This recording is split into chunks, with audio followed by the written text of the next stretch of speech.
Hi guys, this is Kiki Diamond and welcome to my YouTube channel. So today's video is going to be a review on the Milani 2-in-1 Foundation Plus Concealer. And in my last video I did wear this foundation, and I will leave a link right here so that you all can see how the foundation looks on my skin. Now, when I use this foundation, I loved it. At the time that I wear it, it was lightweight. It was not heavyweight at all. I love the consistency there. And then when I wore this foundation, I wore this foundation for about 10 to 12 hours. Now, for those of us living in the Caribbean, I will not recommend this foundation. The reason being, even though I had on a primer with this foundation, the foundation began to separate on my nose area. It began to separate so much that I couldn't wait to reach home and use my makeup wipe to remove all of this foundation. Another thing about this foundation is that after I wear it, I realized that I begin to feel uncomfortable. It made me feel uncomfortable. It made me feel as though I was wearing foundation. I needed to get it off because of sweat and the primer and the foundation and everything. It just felt so cakey and heavy, and it looked so cakey, especially in my nose area when it began to separate. This foundation, it's not good for a long wearing period, because when I had it on, I was like basically in the sun. After I did the tutorial wearing this foundation, I went out into the sun, I went shopping, and even though I got a lot of compliments, one thing I must say is that I got a lot of compliments. I got so much compliments of how my makeup looked, and I was feeling very, very good. But when I looked into the mirror, I was so oily. I do have oily skin. I have oily combination skin, like on my T-zone area. And this foundation made me so oily. I have used so many foundations, like tons of foundation, and this is the first foundation that had me so oily.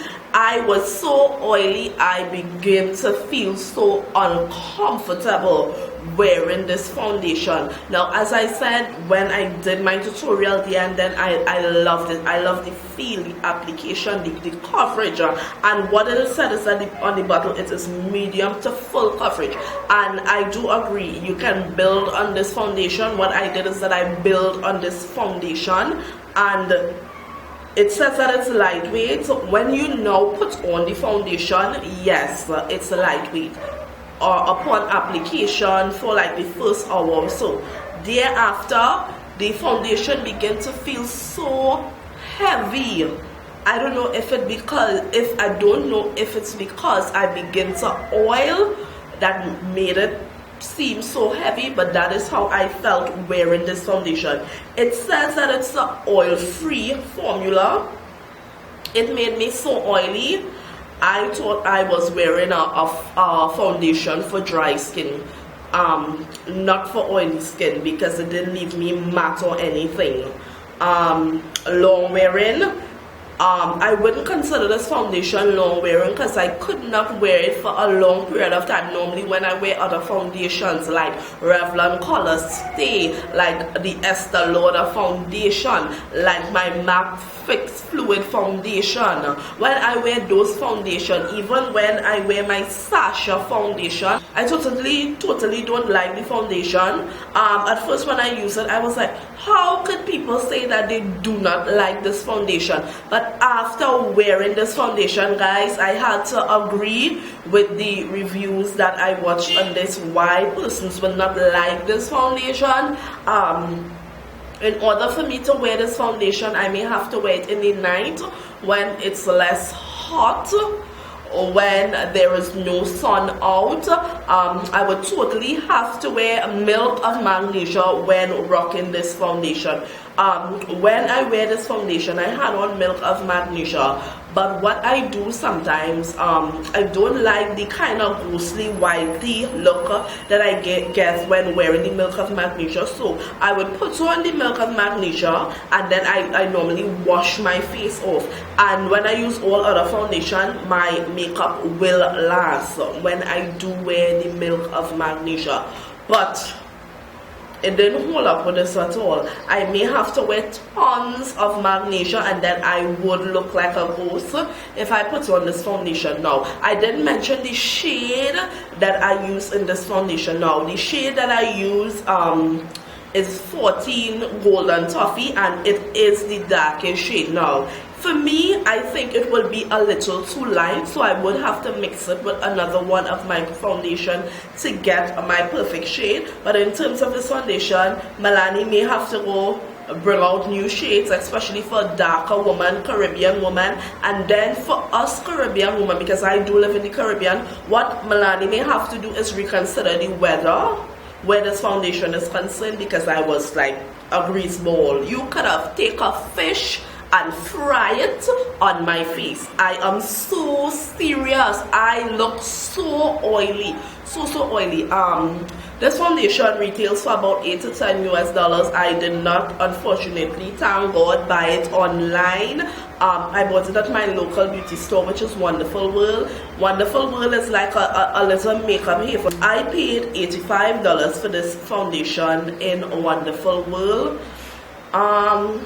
It's $85, and I think I could have saved, but in terms of for reviewing purposes, because I already bought it, I will continue to use it. I will continue to look for ways and alternatives and primers and something that will help this foundation last all day on my skin. Now, I wear this foundation for approximately on 3 occasions. Now, for me, 3 occasions on wearing a foundation is typically enough. I do not need to wear a foundation for a whole week or a whole month to give a review. When something is good, you know it's good by the end of the day. When something is not good, you know it's not good by the end of the day. That is just my rule. That is just my personal opinion when it comes to this foundation. Now, another thing about the foundation, it's not watery. There is a good consistency with the foundation, meaning that the thickness, it's not too thick and it's not too thin. In terms of the foundation, it's thick enough. It's thick enough, so it's not too thin, it's not too thick. The feel of it is pretty much okay in my opinion. But for drugstore foundation, there are other drugstore foundation that I would put at the top of the list in front of this. Now guys, if you all are looking for a drugstore foundation, my recommendation will definitely be one top of the class, top of the list, winning a Revlon Color Stay. Another foundation is the L'Oreal foundation. That foundation, the L'Oreal foundation in the little bottle, I cannot remember the name, but I will leave it up here for you. That L'Oreal foundation in the small little bottle, that is another Bay foundation. Another good foundation is the Black Opal liquid foundation. That foundation, I would give it preference over this. Another foundation that I would give preference over this is the L'Oreal Infallible foundation in the tube. So those would be my pick over this foundation. I would also put Sasha Cosmetics foundation in front of this. Now, Sasha foundation, a lot of people have their ifs about it, but if you are dark and you live in the Caribbean, I would recommend it. Once you set it properly, you use the right primer, you use the right setting powder, you would be fixed. But you just have to know how to work that foundation. Now guys, I hope you enjoy my review where this foundation is concerned. If you agree with me, leave me comments down below. If you don't agree with me on my review where this foundation is concerned, leave me comments telling me why you do not agree with me where this foundation is concerned. Now guys, I want to thank you all for viewing this video. Until my next video, keep on watching. Now before I go, I should let you all know that I did use the Modern Renaissance palettes to create this eye look, and for my highlight I used the Dark Glow, I think it's a Sun Dip palette from Anastasia Beverly Hills as my highlight. So those are two new products that I featured in my wish list haul video, which is the video just before this. Now I did promise you the makeup that I was wearing in that video. I will have it up for you all, but that clip got deleted. Now what I did, I needed to clear up some space on my computer, so I just select all and deleted everything, and then the clip would have already been deleted on this camera, so I had to do it over now. I did switch up the look a tad bit. It's not the same from before, but what matters is that I still use the Modern Renaissance eyeshadow palette. So until my next video, bye guys.